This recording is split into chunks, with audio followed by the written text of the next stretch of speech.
authentic as well to the Zulus. But for us, IsiNdebele was tough because we had not seen it and the language was not sounding like something that we've had before.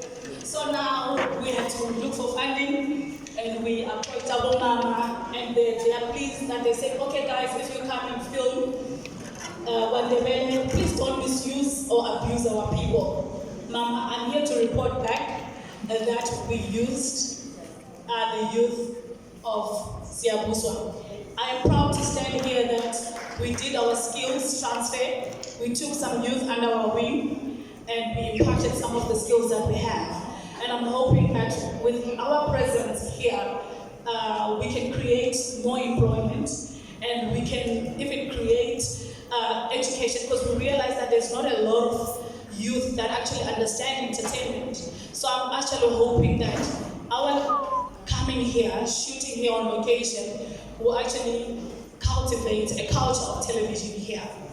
So we've got youth amongst us. I think there's about 20 youth that are ushers today that we use throughout the project. So I can report back on that. And apart from that, I think the show was a great success. We're in episode 8, I think. I can stand here and I don't move alone. I've got a crew of people that stand with me. I've got my creative director, Gesh. Please stand up.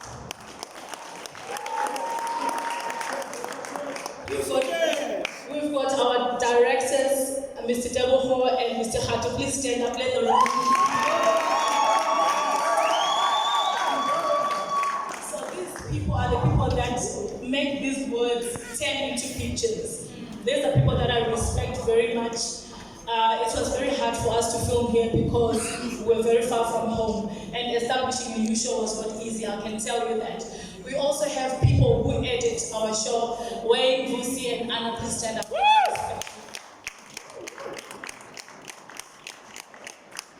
if on screen you see things that are not supposed to be on screen, please don't send me messages, send them messages. I will not take much of your time.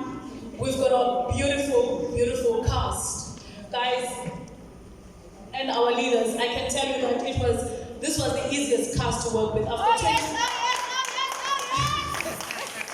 21 years producing TV, and tell you what, a cast is difficult to work with, but this was the easiest cast for me to work with. I think it also comes with the IsiNdebele culture. These are people who pride themselves in their culture. People who pride themselves in everything that they do and they give respect. I respect you guys. I thank you, for giving yourself, and you gave yourselves over and over. Every day was tough, but you gave yourselves. Every day was like a new day. I appreciate you guys, and thank you very much. I'd like to invite you to the stage.